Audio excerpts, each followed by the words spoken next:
It started 37 years ago in Great Bend, Kansas, and found a permanent home in Indianapolis in 1961.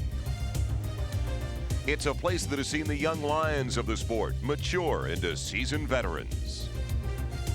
This week, the event has attracted 150,000 fans and has a posted purse in excess of $1.5 million. As good a racer as you think you are, you have not arrived until you have won here at Indy. John Force is the reigning Winston Funny Car champion, but has never won here. The same is true for Pro Stock champ Darrell Alderman. Kenny Bernstein has won here in Funny Car, but never in Top Fuel. So today, the quest for the most coveted single victory of the season begins again. There is nothing quite like it. It is the National Hot Rod Association's U.S. Nationals. Good afternoon, everybody. I'm Joel Myers, and welcome to Indianapolis Raceway Park as we get together today for the oldest and by far the richest race in drag racing history. It's the U.S. Nationals. It's the Super Bowl, the World Series, and the Kentucky Derby all wrapped up in one. And if you were to ask the competitors in today's race which one they would like to win the most in the season-long series, without a doubt, it'd be the U.S. Nationals. Every year, great stories and interesting developments surrounding this race. This year, it's no exception as we check in with Steve Evans. Joel, everyone who follows drag racing, even remotely, knows that a funny car like this one is not as fast as a top fuel dragster. They are the kings of the quarter mile. Well, 99% of the time, that's true. There's a big exception here at the U.S. Nationals and the talk of the pits. That's the funny car driven by Jim White. Yesterday, the final round of the Big Bud Shootout, Jim White won $50,000 over John Force, a great elapsed time of 5:16. The speed, 288 miles per hour. The second time this week in the car ran 288, a new national record, and faster than any top fuel dragster here forever at the U.S. Nationals. The bad news maybe, though, a few minutes ago in round number 2 of competition, it was Jim White against Al Hoffman. Jim White won it at 5.21 seconds, but smoke out of the car. They're repairing the engine right now, and Jim White, everyone is wondering, have you heard this combination? No, the combination's fine. We've got plenty of parts, and we're just getting ready for the semifinals. Your crew chief, Wes Cerny, said you burned a cylinder head. Everybody thinks the power is in the heads. Yeah, but that's not the whole secret. There's a lot more to this combination than just the cylinder heads, but the surprise is we have more cylinder heads. All right, see you in the round of 4. Thank you, Steve. For the big story on Top Fuel, let's go to Big Daddy Don Garlitz. Well, Steve, as qualifying got underway here at the U.S. Nationals, it was Joe Amato who immediately took command. He started off with a 495 low qualifier, took that engine out, put another engine in for the next day, and ran a 499. No other car was able to dip into the 4s.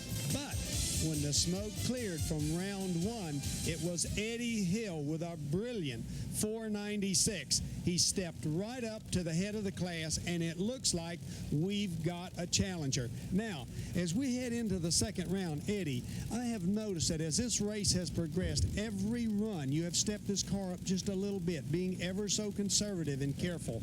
Are you going to be able to continue with that type of performance? It looks like we've still got a little left in the car. It looks pretty safe from smoking the tires at every point on the track, really. So if we play our cards right and don't do something dumb, maybe there's a shot for us here. Well, there you have it. But I've got to remind you that Eddie Hill doesn't face Joe Amato to the final. He's on the other side of the ladder. And in between Amato and that are some pretty tough competitors. And it's time right now to begin competition with the second round of Top Fuel. And what better way to start out than the two best teams in Top Fuel drag racing right now. Kenny Bernstein, the Budweiser King car over in the far lane. In the near lane is Joe Amato. Joe Amato has won the last 16 out of 17 rounds of competition. There is his crew chief, Tim Richards. He would have a perfect score had not Bernstein beat him with a quicker reaction time just 2 weeks ago in Brainerd, Minnesota. And it's a much bigger race for Kenny Bernstein because he is trailing Joe Amato going into the race by 1,600 points, Steve, in the season-long battle. Bernstein has won 5 national events this year. He qualified number 8 at 5:06 and beat Tommy Johnson Jr. earlier. Amato qualified number 1 at 495, and he booted Scott Coletta out of competition in round number 1. Amato has been on a tear, winning 3 of the last 4 NHRA national events, and that's really where his points advantage has come from. There's Kenny Bernstein as they stage these 5,000 horsepower machines. Well, Steve, Kenny Bernstein has not run well at this event so far, while Amato has been a standout. It's now or never. Side by side. Look at Bernstein. He has upset Joe Amato by a full car length of 5:05 elapsed time to a losing 5.10. He was off the mark first as well. Don? You have proved that anything can happen in drag racing. Nobody thought anybody could beat Joe Amato. Yeah, well, it looked that way, Don, but, you know, we had to step it up a little bit, but we didn't show it to them all yet, just enough to win the turkey. Dale Armstrong, a very excited one, the crew chief for Kenny Bernstein, but something definitely went wrong with Joe Amato. Not characteristic of what we've seen from him in this race. We continue with round two of the top fuels. You're looking at a veteran. That's Dick LaHaye, who has the lane choice, and LaHaye matching up with the Mongoose, Tom McEwen. Now, neither of these cars ran real well in round one. McEwen smoked his tires getting by Cruz Pedregon. Let's go down to the far end of the racetrack now and check in with Steve Evans. Joe, you and Kenny are great friends, but fierce competitors. That hurt. Well, you know, Steve, we were running good. You know, I messed up. I overstaged. I had to back up and it threw my concentration off a little bit. And, you know, he's going to be right there. And the car fell off to a 510 a little bit. But, you know, I got to get all the credit over here for not being aggressive on the line, I guess. You know, I was aggressive, but I just wasn't, you know, didn't get it the light. What can I say? Thanks, Joe. Well, after a 495 and a 5 flat in round one, there was something more wrong with that car than just the driver. So Dick LaHaye, who beat Jim Head in round number one, getting ready for his next match with Tom the Mongoose McEwen. And earlier, Steve Evans had an opportunity to talk with the owner of Tom's car. It's rare for a big leaguer to have a day off this time of the year, but here is Jack Clark of the Boston Red Sox. And, Jack, you got to be a bit concerned about your car going into round two after what you saw in round one. Well, that's true, and it didn't really run very good all weekend in qualifying, and there's a little glitch or a little problem that they haven't been able to figure out. Everything seems to be perfect, but they can't seem to quite find it. But after this last round, they think they've got it now. They found a little problem in the computer, was giving them the wrong information, and they've got that straightened out. And if with the right information with Larry Meyer, and they'll get it working. They'll be a lot stronger the second round. A lot of smart on this Jack Clark team. Well, as they get ready for round number two, Big Daddy, it appears now that something's wrong with Dick LaHaye's car.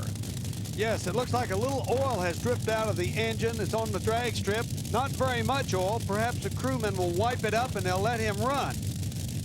He doesn't seem to be able to get it stopped. Nope, they're not going to be able to fix it. It's going to be a single. What another lucky break for Tom McEwen. Let's recall in round number one, he smoked the tires all the way down the racetrack. There's still some question as to whether the car was ready to meet a driver the caliber of LaHaye, who had qualified number 2 at the U.S. Nationals. McEwen has the track all to himself, and he shuts the car off. It shook violently coming off the starting line. Rather than abuse the car, he shuts it off, much to the disappointment, really, of Jack Clark. They were hoping for something far better than that. Dick LaHaye, utter disappointment.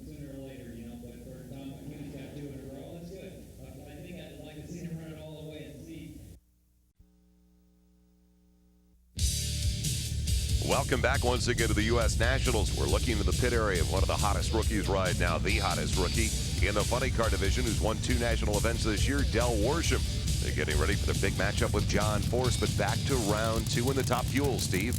And Joel, both of these drivers have been struggling lately. Frank Hawley in this beautiful blue car from Miami, Florida, owned by Darrell Gwynn, a past U.S. National champion himself, up against Don the Snake Prudhomme. Now, Prudhomme qualified number 5 at a 5:03. That's his best time so far of the event. He beat Laurie Johns in round 1. Hawley qualified much better, number 4 at a 5:02, and he dropped Gene Snow in the original stanza. But neither of these drivers, Don Garlitz, has been able to get much past round 1 the last 3 events. They sure haven't, Steve. And Hawley has had a problem in that the car has been running pretty good, but he's been a little late on the lights. Well, that could be driver or the clutch setup on the vehicle, or a combination of both. It's Hawley near lane, Prudhomme in the far lane. Round 2, top fuel, the U.S. Nationals. Prudhomme loses traction. Prudhomme shuts it off. Frank Hawley with a very nice 5.03 elapsed time and a huge speed of 284.99 miles per hour. Let's have another look. Well, this is a classic example of what happens when you come into a round and your performance is off. Prudhomme was not up to the 5:02 from Hawley's previous round, and the crew just gave it too much clutch. So we get ready for the next matchup in round 2, and there's Fuzzy Carter, the crew chief for Eddie Hill. They had that great time in round 1. Another example of a veteran, Steve, that has never won here. But he's got his best ever chance today. Witness that 496, and he's up against a rookie in Top Fuel. 4-time winner in the alcohol funny car class, Pat Austin. He and his family purchased the entire racing assets of Gary Ormsby. He is debuting in that car this weekend and has qualified and looked very good, Don Garlits. Well, Pat Austin has certainly got his hands full with Eddie Hill. He's never looked better. Now, I noticed that Pat Austin's burnout's a little better than it was. When he got here, he could hardly make a burnout with this car. Top Fuel is the most difficult learning how to do that particular procedure. The engine wants to rev up too high as 8,000 or 9,000 RPM, and that's very destructive. Well, it's something, Don, you learn with just more and more seat time. Practice makes perfect. That's exactly right, Steve. So the veteran against the rookie, Eddie Hill, who qualified 3rd with a 5:02, going up against Pat Austin, who runs in his first national event. And even with the early success, it's a difficult weekend for the entire crew. On Wednesday, just as the U.S. Nationals was getting underway, the drag racing world learned of the death from cancer of Top Fuel champion Gary Ormsby. Since the early 80s, when Gary and crew chief Lee Beard first began to make their mark in the Top Fuel ranks, Gary has been respected and admired by racers and fans alike. The 1989 season, despite 2 devastating crashes, was the pinnacle of Gary's racing career.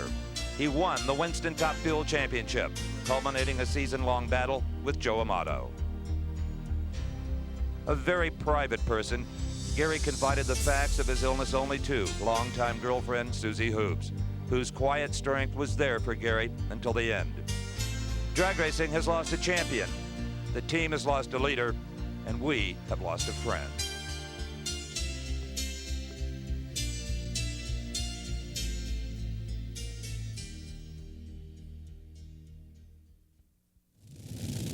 None of us can relate to the pressure that Pat Austin is undergoing right now, and let's not forget about the pressure on the other side of the racetrack from Eddie Hill. Oh, absolutely. Pat Austin, in all his years of sportsman drag racing, has never faced anything like this for a multitude of reasons. Austin in the far lane, the green and white car. Everybody knows the bright yellow car from Texas of Eddie Hill, one of the most popular drivers on the circuit. Austin with a brilliant start. It's Austin at half track and at the finish line. Pat Austin's 5:05 defeats Eddie Hill's quicker 4:98. Don? Well, Lee, I'll tell you, considering the trauma that you've been through, your performance is outstanding. Well, Don, as you know, it's very emotional times for me here. I'm trying to do the best job I can. It's very, very difficult. You have no idea how this has affected me, and I have a good team, and they're doing most of the work and allowing me to make the minor decisions that are making our car perform today. We're all with you, Lee. Thank you. Pat Austin achieved a reaction time off the starting line that few veterans are capable of. Have a look, Don Garlits. I think what happened here, Eddie Hill went to the line with that 496 and was so overconfident. In the other lane, Pat Austin, the rookie, he knew he had to make a move early if he was going to beat Eddie Hill, and he made one of the best reaction times I have ever seen. Hill was trying to catch him at the end, as you can see, but it wasn't near enough. So a great hole shot by Pat Austin, and we now have our semifinal pairings with Tom McEwen, who has not had a real good run so far today, going up against the rookie Pat Austin.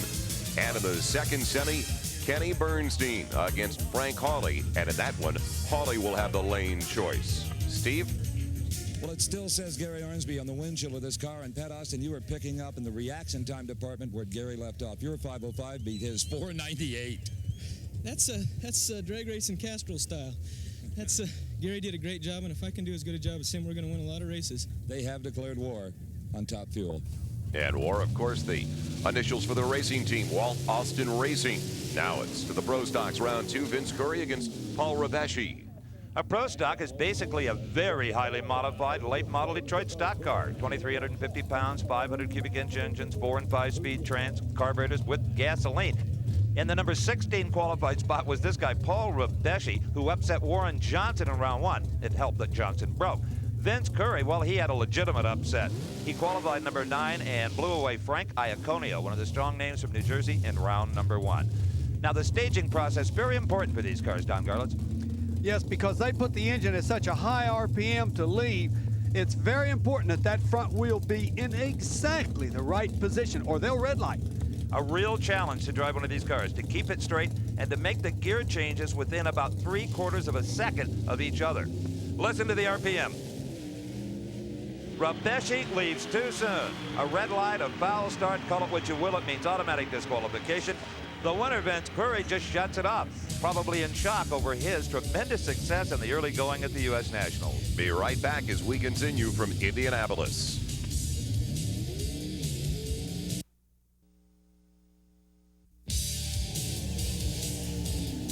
Welcome back once again to Indianapolis Raceway Park. I'm Joel Myers, along with Steve Evans and Big Daddy Don Garlitz. As we continue with the U.S. Nationals, a great crowd on hand on a beautiful weekend. And they're working right now in the pit area of Kenny Bernstein as they get ready for their semifinal matchup in the Top Fuel division with Frank Hawley. But first, it's the Pro Stock division, round number 2. Scott Jeffreyon and Bruce Allen. A pair of General Motors products going head-to-head here. Scott Jeffreyon runs on the Warren Johnson team. We mentioned earlier Warren Johnson, the low qualifier. He was dropped in the opening round, so all of their hopes now ride with Jeffreyon. Bruce Allen, the yellow car from Arlington, Texas, they have had their best outing in a long, long time. In fact, Allen qualified number 3 at a 7:32 and beat Ricky Smith. Jeffreyon qualified only 11th at a 7:36, but has since picked up on that performance, as Butch Leal found out in round number 1 when Jeffreyon sent him home. Again, they're pre-stage. That's the top yellow lights as they inch forward to complete the staging process. 1,320 feet away from the finish line. We've got a race. Bruce Allen is slowing. He had a tremendous lead over very late Scott Jeffreyon. Jeffreyon, tremendous elapsed time, 7:31, 190 miles per hour, but he better sharpen up his reaction times in the round to come, or he'll be out of here. And here is Mark Powick as he gets ready for his race against Larry Morgan, a veteran who has won this race before, Steve, back in '89.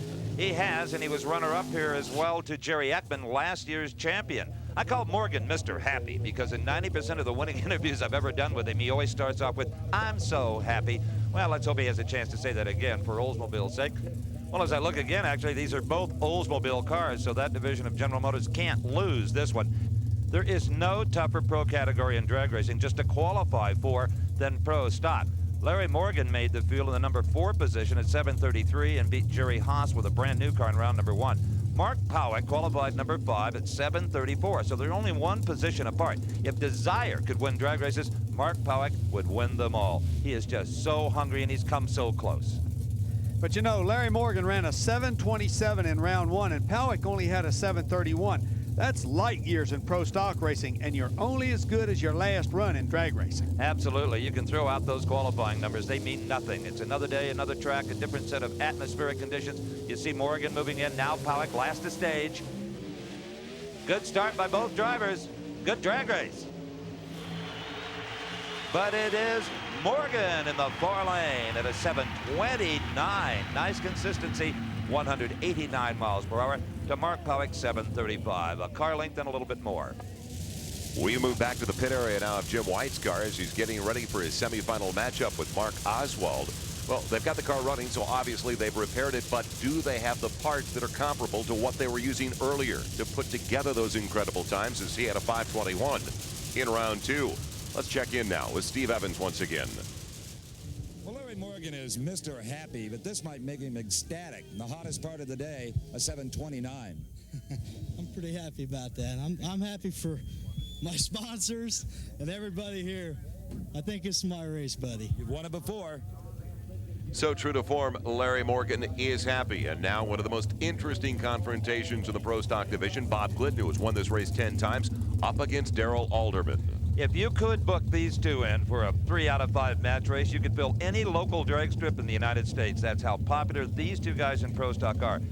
Nobody will argue. You can call Bob Glidden Mr. Pro Stock in his Ford Pro. He qualified number 7. Slow for him at 7:35. Beat defending champ Ekman in round 1. Alderman qualified number 2. No surprise. 7:30. He beat Jerry Yeoman in round number 1. And you're on board the Dodge Daytona with Darrell Alderman, the defending Winston Pro Stock champion. And he has such a points lead, no one is betting against him, repeating in 1991. Near lane is the Dodge, far lane the Ford Pro, Glidden Alderman, maybe the 2 best in Pro Stock racing. Watch his right hand.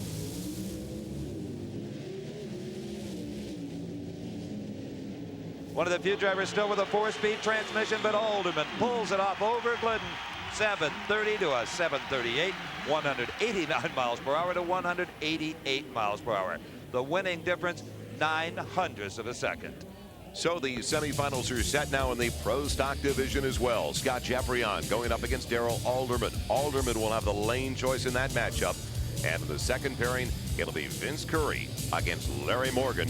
And Morgan will have the option there in lane choice.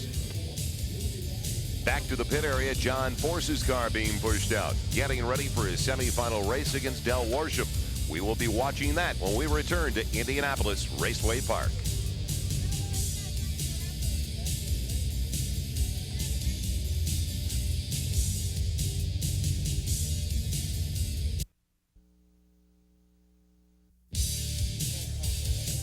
Welcome back once again to Indianapolis. Tom the Mongoose McEwen getting ready for his semifinal. Even though he really hasn't made a good run so far today, he'll have his hands full with the rookie, Pat Austin, in the Top Fuel semis. Right now, it's the semis of the funny cars, though. Jim White against Mark Oswald, and Steve will find out a lot more possibly about Jim White's car. Well, along with Pat Austin, certainly Jim White has been the big story of the U.S. Nationals. And let's not underestimate Mark Oswald in that red and white car.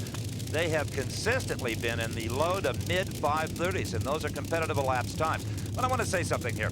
I don't care what Jim White said in the open about we got a lot of parts, everything's just fine.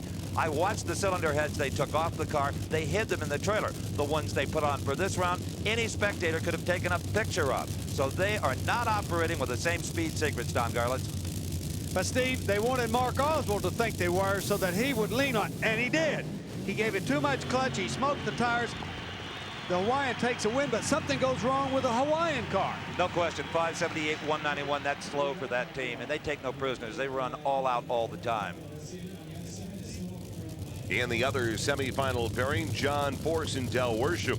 In the 4 previous meetings between these two teams, even though Worsham has won 2 national events this year, Force has taken all 4 over Del. And John Force makes his traditional long half-track smoky burnout. But look, there's Del Worsham completely out in front of Force. He's making a statement to him. He's saying, look, here I am. Are you ready? Well, we saw at the tail end of Jim White's win that they had problems at the end of that race. Let's find out more now down the road with Steve. For years, we talked about the lack of racing luck for Jim White. Well, buddy, you just got a big dose of it. Big dose of it that time. Something broke in the drive line on this car. I heard the motor come way up. Yeah, it's probably the rear end, maybe the reverser, something in the reverser, but we've got parts. We'll fix it. Okay. What about the engine? Can you go back to the combination you had before? Yeah, the engine was just fine. Boy, that Jim White's playing those cards close to his chest. Just exactly what I'd be doing. Del Worsham ready for the semifinal against John Force. Those mind games we saw just a little bit earlier. And you know, there is a Rookie of the Year award at the end of the season. And if Del Worsham doesn't win it, I'll be absolutely shocked. 21 years of age, unsponsored, the family car from Southern California, up against, and you're riding with, the biggest name in funny car racing the past 2 years, John Brute Force. He doesn't see Worsham, and there's a reason for that. Worsham has shut it off. Force, a nice, solid, safe 538 at 272 miles per hour. Let's take another look, and let's see if we can see what happened to Del Worsham. We see that they take a very nice, even start. Both cars move almost identically. And then as they move off the starting line, we see that Del Worsham starts to have a little bit of trouble. He smokes the tires, lifts, gets back on it, and the wheels go up. That's the end of the deal. Force is the winner. So the pairing is set now for the funny car final. The 2 top runners going head-to-head. Jim White against John Force. And let's join Steve now with John. John, was that you pedaling the throttle or Del Worsham? It was hard to tell from down here. There was some trouble out there. How'd she run? 538. 538. She slowed down, obviously. Track's going away. And I told Coyle when he come up to the car, she was too grill. I said, you pumped her up because of rolling, and we don't need it now. And I told him, I was looking at her, we're driving. He's looking at me. I said, we're driving it, because she wouldn't hold it. She went out and she pedaled her a little bit, and she flew down through there, just what we planned on. All this clutch dust on the fire suit tells us. She was clutching. This old heap was hunting, and she was clutching and blacking, and my God, I need a brand new one. That's kind of his trademark, you know, the dirty fire suit. Safe to say John Force a little pumped up. But concern again for car owner Jack Clark. Can he get a good run out of his car and driver Tom McEwen in the Top Fuel semifinal against Pat Austin? Well, not only is Jack and McEwen up against Lee Beard and the natural Pat Austin, tremendous frustration. They came in here last Thursday, fired off a 5.06 and said, take that. Now we'll go quicker and quicker and quicker. They haven't. They've gone slower and slower and slower, and the crew on that car really doesn't know why. They're searching. They're trying for any kind of a miracle that'll give them the combination to beat Pat Austin. Austin, recall, in round number 1, had one of the best reaction times Don Garlett said he had ever seen. Austin near lane. He's got the lane choice, and he's selected the right side of your screen as you look head on. Another great start by Austin. Can McEwen contend with it? No, he cannot. 5.03, 281. Remember, 400s is a perfect light. There was another 4.1. Just incredible for a rookie especially. Well, that young man, Pat Austin, has that Top Fuel pitch just buzzing. Man, back in the pit area for the Pro Stocks, we're looking around the car of Darrell Alderman. He has just beaten Bob Glidden to make it to the semifinals. He'll face Scott Jeffrey on. He has been a dominant force in the Pro Stocks, but let's not forget he's never won this race. Let's check in with Steve now. Pat Austin, his debut as a Top Fuel driver, you just threw out Jack Clark's car at third base with a 5.03. This is a story that's going to continue for one more round this fuel car, and we're going to get in the winner's circle. Your reaction times are sensational. Everybody's talking about them. They can't even believe them. Well, it's just like a fight. It's obvious to a boxing match. You go in there and you establish your ground rules right away, and that's to let them know that you're there for business and nothing else. So I think you like to throw the right hook and hit them on the chin and let them know that you can throw a good hook. Yeah, you got him on the mat so far. One more round to go. Rock and roll. He's rocked and rolled his way to the finals. The next semifinal up next, Kenny Bernstein and Frank Hawley.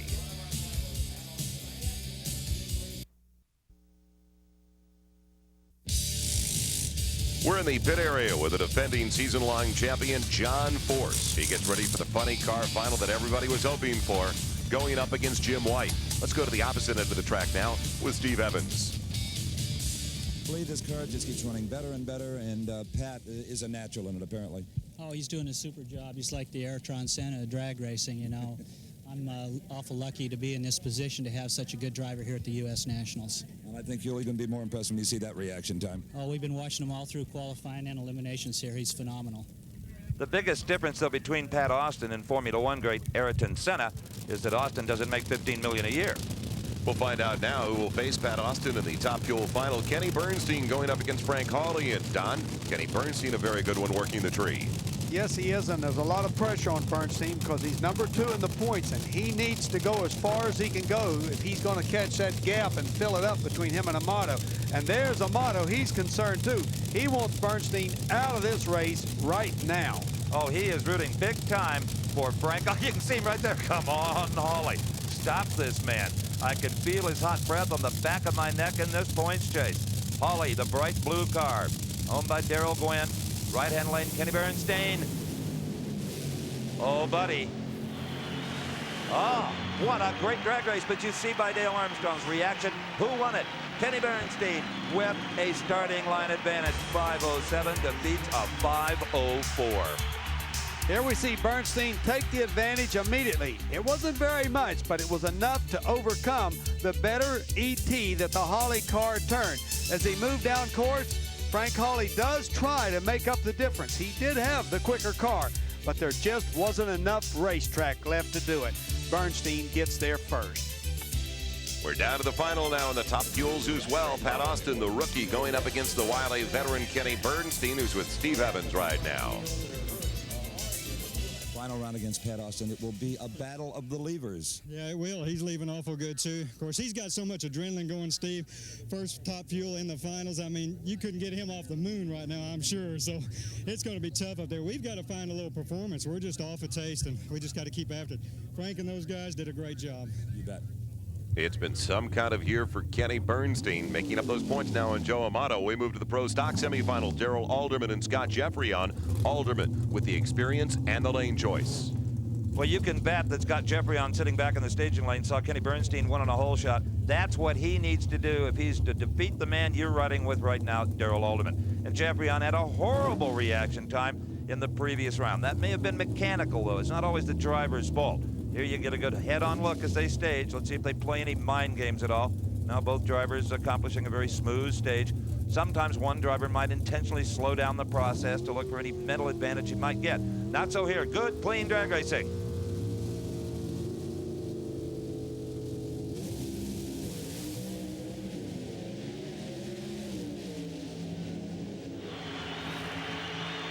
Well, you never saw Scott Jeffrey on, and neither did Darrell Alderman. Alderman goes to the final round with a 7:28. They have it when they need it. Jeffrey on departs at 7:36. Both run 189 miles per hour. Who will face Alderman in the final? Larry Morgan or Vince Corey? Well, I'll take Larry Morgan because I like his confidence, which it takes to get a good reaction time, and he's got a good performance to match it. And let's not forget, this is the biggest moment, the finest hour of the young career of Vince Corey in this Pro Stock semifinal. He is hoping to match up with Darrell Alderman, the veteran that everybody is shooting for, and right now, he's down at the end of the track with Steve Evans. Darrell Alderman has never won the U.S. Nationals. You're one round away from accomplishing that. Yeah, I know. The guys back at the shop, Wayne County Speed Shop, and myself would like nothing more than to win the U.S. Nationals. It'd make our year complete if we could win this race. And points-wise, things couldn't have worked out better with Warren going out first round. You just keep amassing more and more of a cushion. Yeah, each round you make, that's 200 points, so we'll take that. See you in the final. Thank you. He is already there, and now will it be Morgan or Curry? And it appears right now they've got problems with the Curry car. Oh, what a disappointment. The U.S. Nationals, the biggest race in drag racing. You're in the semifinals, and you can't make the car go. Oh, that's a terrible thing to happen. Now, Larry Morgan does have something to beat, though, and that's Darrell Alderman's elapsed time we just saw, 7:28. If he can beat that, he will make the decision as to who runs what lane. That timer stops. No, 7:31. So the lane choice will go to Darrell Alderman. Definite disappointment for the crew as they push off Vince Curry's car, but a positive weekend. He'll always remember the 91 U.S. Nationals. Pairing set now for the final in the Pro Stock, Alderman and Morgan. Alderman will have the lane choice. We move back to the pit area, though, and Roland Leong, the owner of Jim White's car, mixing fuel as they are working to get ready for the final in the funny car division. White going up against John Force when we return.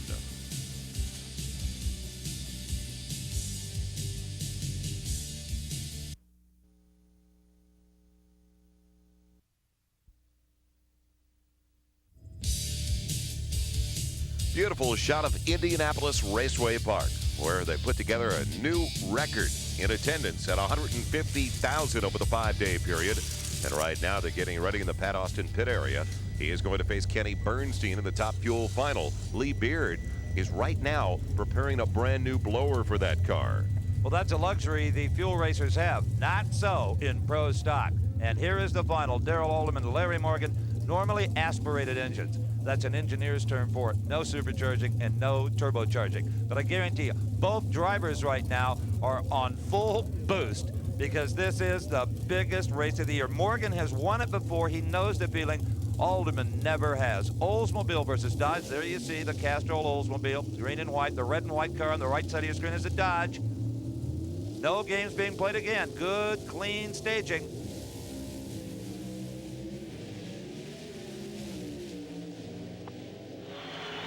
It's going to be Alderman. And a great reaction time makes the margin of victory greater than it should have been. It was a 7:29 to a 7:30.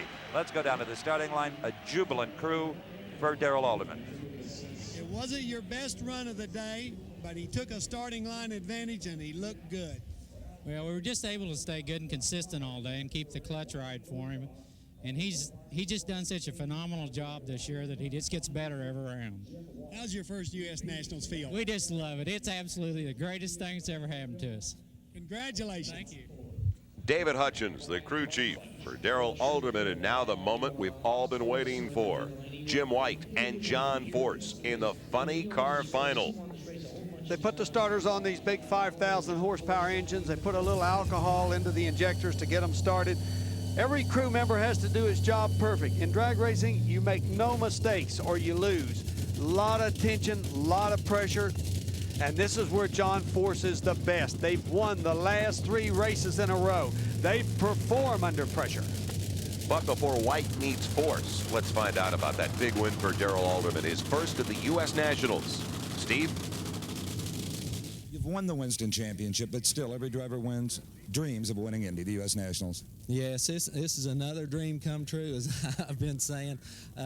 This is the biggest single event any race car driver could win, and all of us wanted it real bad. Here's a guy that wanted it real bad, wants to shake your hand, Larry Morgan. Darrell Alderman winning the U.S. Nationals for the first time over Larry Morgan. It's been a phenomenal year for Darrell Alderman. And now, after 14 races in the 18-race season-long series, Alderman way out in front as Austin Coyle is backing up John Force into position. The burnouts are complete as we get ready for the funny car final. John Force and Jim White in the dream matchup. And just before they came to the line, Steve spent some time in John Force's pit. Even though Jim White has been running the big numbers and getting all the publicity, there's 3 members of John Force's crew who have not lost their confidence at all. His 3 daughters, Ashley, Brittany, and Courtney, 8, 5, and 3. Ashley, what do you think? Can he beat Jim White? Yeah. Will he have to outrun him? Can he hole shot him? What do you think? Well, you probably outrun him, but if you can't outrun him, he'll probably leave on the lights early. What do you think about Daddy's chances, Brittany? I think he will win and stuff, and sometimes he doesn't. With that one other guy, Otto Pops, because he beat him that other last time. You are your father's daughter. Courtney, what are you going to do tonight after the races with Daddy? Just look at him and smile at him. Oh, that's so nice. Good luck, kids. Little did we know that John Force had that extended crew and that kind of support team. Talk about an inspiration to win. They're right there in the tow vehicle. John Force is hoping that Jim White doesn't have those speed secret cylinder heads back on. They've had a crew working full-time since the second round trying to get them ready again. We don't know. And they're not saying. They want John Force certainly to think they're capable of another 288-mile-an-hour blast. Beautiful start. The kids cheering Daddy on, but it's not enough. The big numbers are back for Jim White. 527, 283 miles per hour. Force losing at a 533, 272. Jubilation on the starting line. Jim White, the U.S. National Champion. For all practical purposes, the cars leave the line dead even. Both of these drivers were up for this tremendous race. The adrenaline was flowing. As the cars start to move down course, it seems like it's going to be an even race. But the Jim White car begins to make that traditional horsepower that it has displayed all weekend long and stretches the win out to a full car length. How does it feel to win your first ever U.S. Nationals? God, I can't even start. What a dream. I mean, a dream. It's something that you just... when you're a kid, you just grow up thinking that it could happen, and it only happens to a couple of guys like a Don Perdome or somebody big like that. You're big now. What a thrill. You turned the air conditioning on at half track. Did that distract you at all when the hatch blew off? I knew it was going to blow off. When we made the burnouts and I stopped and I flipped it forward, it broke the hinge, and I saw it, so I backed up as quick as I could. The guys, I'd let them take a look at it and see if they needed to fix something. They just closed it like normal, and away we went. Could it be said now that the speed secret cylinder heads that were missing in the semis were back on for the final? That could be said. Congratulations. Thank you, Steve. So in the season-long point standings, John Force still out in front. Jim White, though, has moved into second place ahead of Mike Dunn. Dunn went out in the first round of the Nationals. They are rolling out the car of Kenny Bernstein. They're getting ready for the Top Fuel Finals against Pat Austin when we come back to Indianapolis.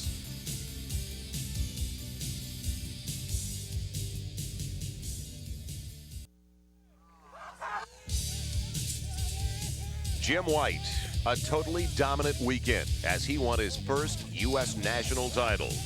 The crew with good reason to celebrate. Did they ever work all weekend long? And now it's the kid against the veteran Kenny Bernstein, the kid, rookie Pat Austin.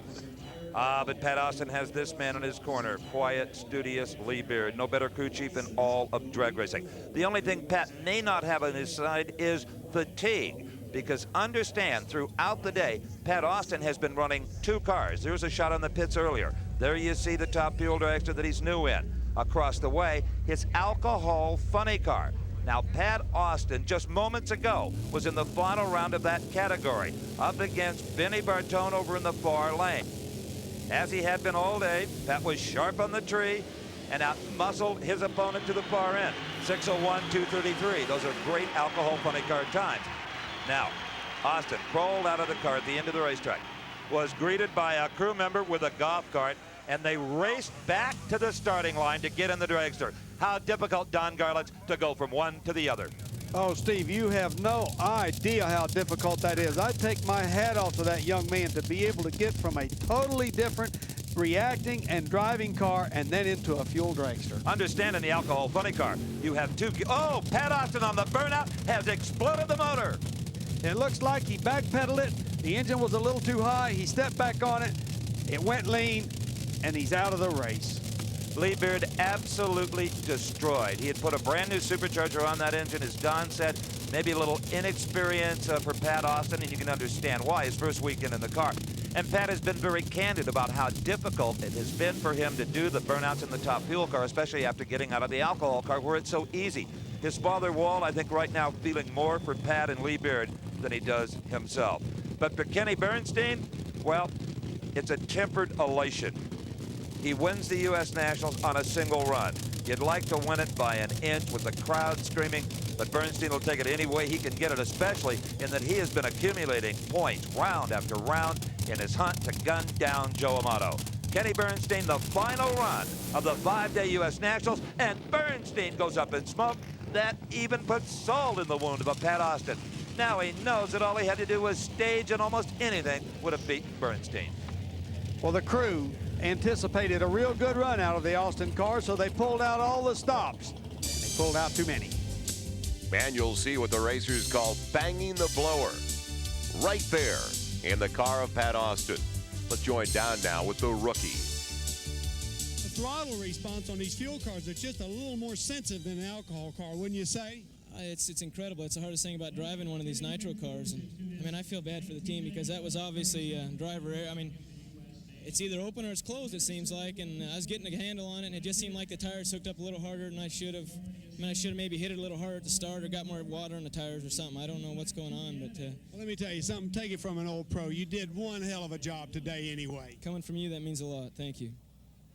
All right, Don, and it really was an incredible weekend for Pat Austin and the entire crew, considering the emotions that were involved. Let's go to Steve now with the winner. Kenny, I don't care how you do it. Few men can say, I've won Indy in top fuel and funny car. I hear you, Steve. It's great. The horseshoe must be with us this weekend, I tell you. You've had enough bad luck this year and last year. That's true, but you make your own. But we got a break there. Austin's car broke, and we smoked the tires going for it. And, you know, I wanted to do this one for Ormsby. I wanted to win this one for him, and I didn't know him well, but what I saw and what I knew, I liked a whole lot. So a big weekend for Kenny Bernstein as he made a huge move in the point standings, gaining ground in second place on Joe Amato. It's been a sensational weekend at Indianapolis Raceway Park, a big one for Kenny Bernstein. For Steve Evans and Don Garlits, I'm Joel Myers. Thank you for joining us at the U.S. Nationals.